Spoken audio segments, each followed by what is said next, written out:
Today, we will be installing the GRT off-road lift and leveling kits on these 2021 Ford Broncos.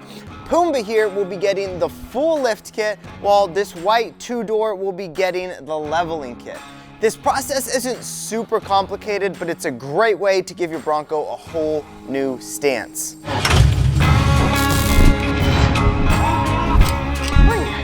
Before we dive into the install, couple things to note. Both of these kits are only compatible with the yellow Bilstein shocks. So if you've got any trim with the Sasquatch package, or if you've got a Badlands without the Sasquatch package, this will work. To make it easy, just look underneath your rig. If you've got the yellow Bilstein shocks, the kit's gonna work. If you need any further assistance, contact your dealer or give our customer service a call.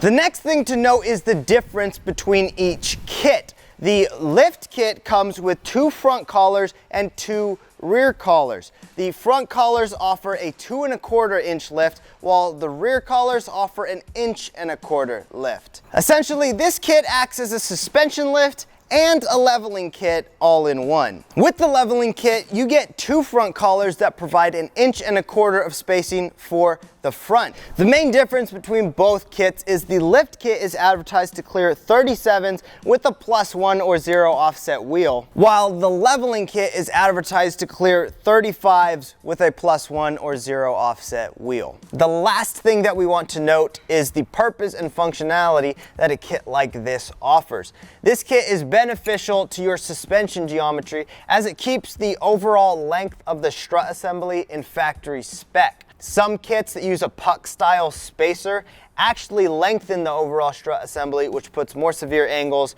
on your drive shaft, your tie rods, your ball joints, things like that. So it may not be the 6-inch lift of your dreams, but it won't compromise the overall functionality of your vehicle. Both of these kits are available on our website, so if you want additional information, make sure you click the link in the description to check out more. For today's video, we are going to be showing you guys how to install this kit, along with giving the pros and cons of the setup. We'll also be sharing some before and after measurements at the end of the video, so make sure you stick around for that. But before we do that, we've got to get this kit installed. And before we do that, I need at least 5 of you guys to hit the subscribe button. Wow, that was quick. Thank you very much. For the rest of you, feel free to hit the subscribe button at any time. For now, we're gonna dive into the video. So one of the main things that I want to explore in this video is if my 37-inch Toyos with a -12 offset wheel will still rub at full lock. So if you check it out, I get some pretty good rubbage at full lock. You could definitely hear it, you could definitely feel it. It's not the ideal setup. I've already had to cut some of my fender liner just because these tires have kind of curled it up. So again, I totally admit it's a mall crawler setup. The stance is cool, but it's just not very functional. So what we're gonna try to do is fix that with these perch collars. The biggest obstacle to overcome is, like I said, these collars are advertised to allow 37s with a +1 inch offset or 0 offset to clear with no rubbing. So because I'm running the -12 offset wheel, in all honesty, I'm not sure how well this will work. We'll cross our fingers, or maybe I'll have you guys cross your fingers while I get to work getting this kit installed. First thing you want to do is get the wheel and tire out of the way. We definitely recommend using jack stands underneath the rig. I'm still learning this concept, which is why I highly recommend you do so. Next, remove the 21mm tie rod nut and use a dead blow hammer to smack the knuckle and loosen the tie rod. Once you've undone the tie rod, remove the 8mm nut holding the wheel speed sensor and pull the sensor out. Next, remove the 10mm bolt that holds the brake lines and ABS on the knuckle and get that out of the way.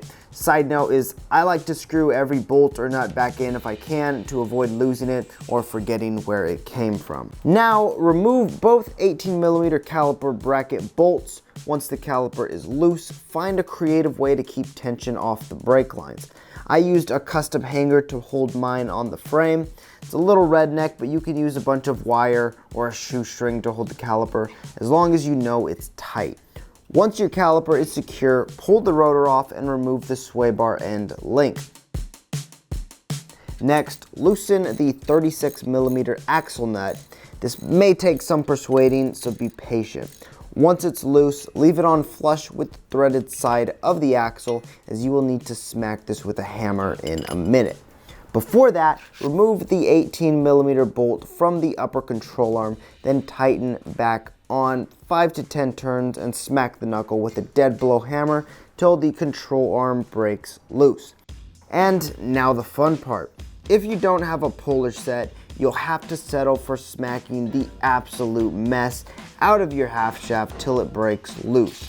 Once your axle is loose, remove the nut holding the upper control arm, then remove the lower strut bolts and the 3 15mm nuts holding the top of the strut to the strut tower. Use a pry bar on the lower control arm till you can remove the strut from the top first. Once the top is out, pull the strut completely out. Alrighty, now for the fun part, which is actually compressing this spring. I have actually never done this before, but that's what YouTube videos are for. That's why you guys are all here.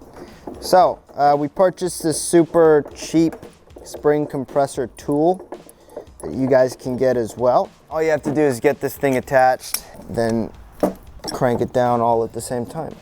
During this step, definitely be cautious and very careful. These springs are carrying a lot of load, so don't do anything crazy like drop it. Just double check that nothing is slipping, and as you compress the spring together, keep an eye on it. Once the spring is compressed quite a bit and the top feels loose, remove the nut on the top of the strut, then remove the strut cap. Remove the small spacer and set aside, making sure not to lose it. From here, remove the strut boot and the spring cushion, then get to work hammering the strut platform, using it to knock the silver dust cover off the strut housing. Alrighty guys, so shock assembly, pretty straightforward. At this point, it's time to install the perch collar. So all you gotta do is you just drop that on. You guys can see this little clip in the spring. That's what this thing kind of grabs. This is normally where your spring perch, or whatever this thing would be called, where it normally sits. So as you can see, you're raising that up that inch or so. So now it's gonna rest on top of that. So, alrighty guys, so the fun part about this whole thing is it's going together great. The bad part is I forgot to mark my spring so I can put this thing kind of exactly where it's supposed to go. So that's a total loser move. Definitely don't do that. You guys definitely want to mark your spring. You want to mark the middle of your shock and just get everything lined up exactly how it was when you took it off. So we're gonna eyeball it and put everything back together, but that's one thing you guys definitely want to do. We'll obviously do it on the other side and on the backs as well. So as of right now, that perch collar's in there, so we're gonna keep on getting all of this stuffed back together. At this point, just put the strut together exactly how you took it apart, making sure to remember that little spacer. Because the perch collar is now installed, you'll most likely need to compress your spring a little more in order to get the cap back on. Make sure to alternate so the spring compresses evenly. Once you've tightened the cap back on, remove the spring compressors again, making sure to do it incrementally each side. Alrighty guys, so there you have it. The perch collar lift is installed. All we have left to do is toss this back into the rig, which if you forgot, you just have to watch this video backwards. And then we've got to do the rest of the four corners. So we're gonna stuff this one in, and then we're gonna show you how to do the rear.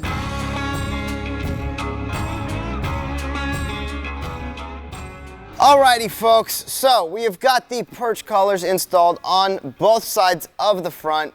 Pretty simple. I think when you turn off the cameras and just get really focused, it only takes about 45 minutes per side.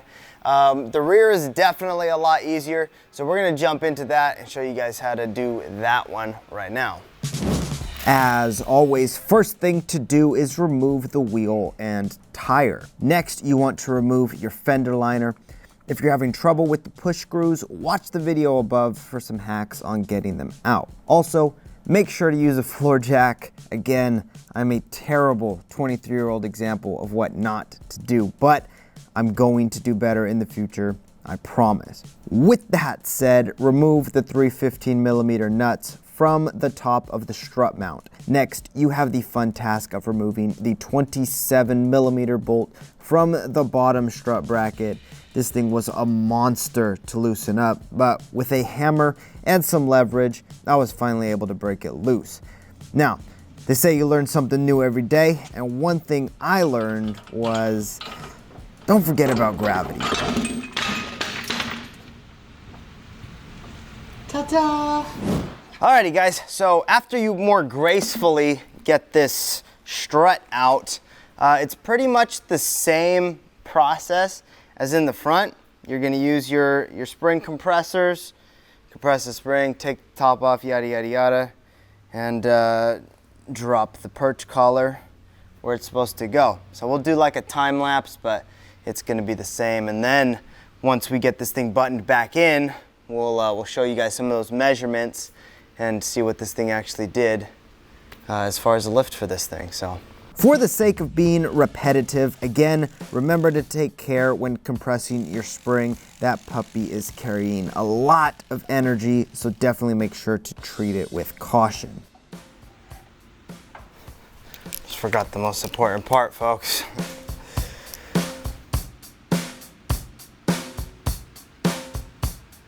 Now, one thing worth mentioning is if you were dumb like me and went mudding with your new Bronco, do a little maintenance while you have the strut out.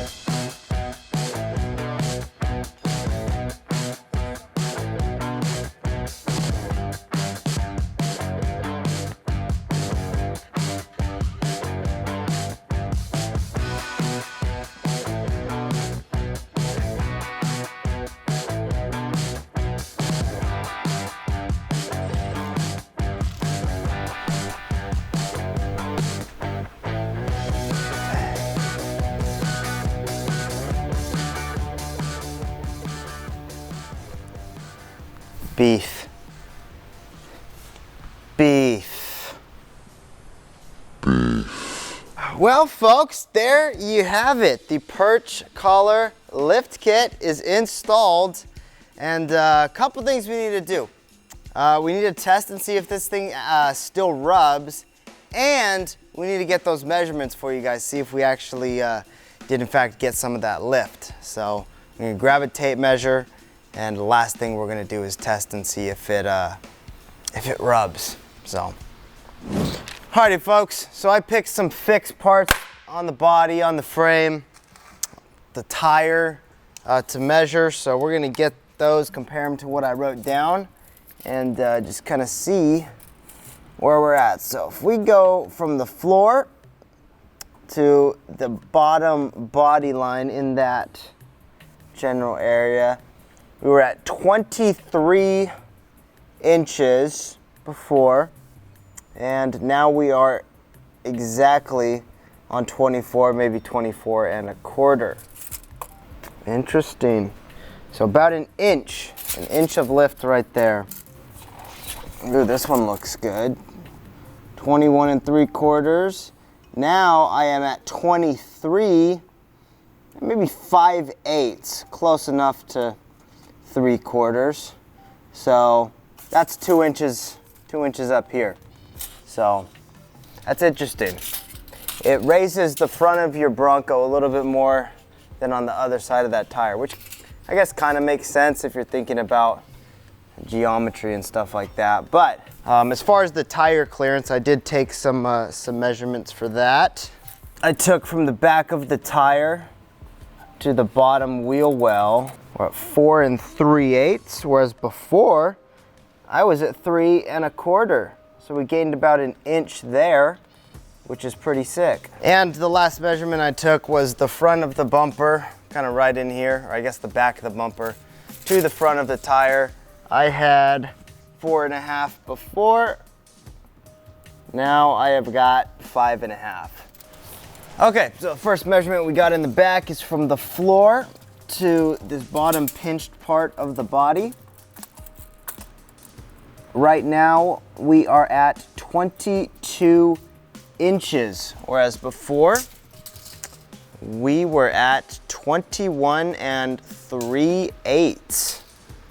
Next measurement we've got is the front of the tire to the body or the wheel well. So we'll go right in here.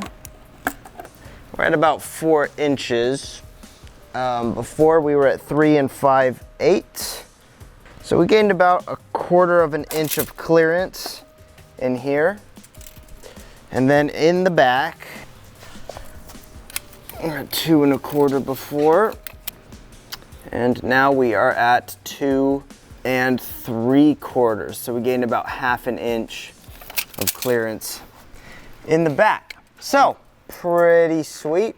I think one reason that this, I guess the lift isn't as defined in the back is because that, that strut is sitting in there at an angle. So it's not pushing everything straight down. It's kind of pushing it out a little bit further, which is why we've only got about 1/2 an inch of clearance. So there we have it. That's still better than I had it before. Again, this isn't the 6-inch lift kit of your dreams. I said that earlier. This is one to get by as you are figuring out your identity in this whole mall crawler / rock crawler world. And right now, the Pumbaa is just a dedicated mall crawler. It's my daily driver. I don't have a lot of money to fix stuff when it breaks, so we're just kind of taking it easy and saving up for the big gnarly lift kit that hopefully will hit the aftermarket here in a bit. So that's my plan with this thing. But for those of you guys who just want something a little bit extra, you want that level with plus a little bit of lift, then I would definitely look into this kit. It's super rad.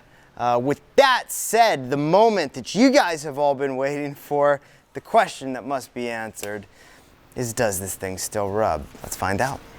One last important thing to note before we do this test is it is harder to get into this thing with no steps for my short-statured self.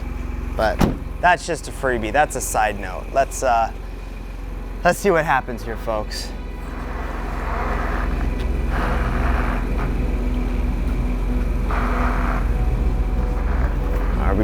Are we good?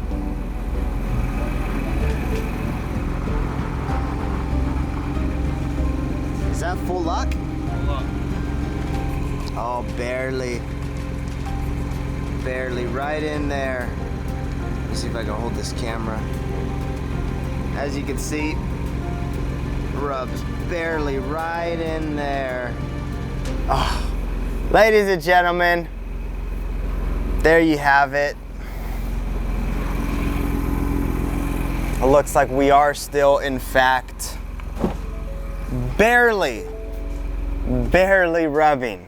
To be honest, I would say it's still a win. It's better than what it was before, whereas before, again, this thing was literally digging into my fender liner, just curling it up. I had to cut it off because it was just making this stupid noise. So I'm still calling it a win. I think it's better than what it was before. You can definitely tell it's higher. The stance is just that much cooler on this thing.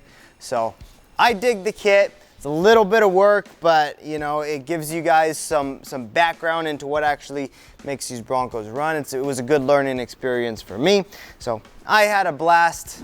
Alrighty folks, so there you have it. Now in case you missed it, the main reason that this 37 is still rubbing with the Perch Collar Lift installed is I am running a -12 offset wheel. If you want to run a 37 with this kit, you can use the stock wheel, or you can use a wheel with a +1 or 0 offset, and you'll be able to run 37s no problem.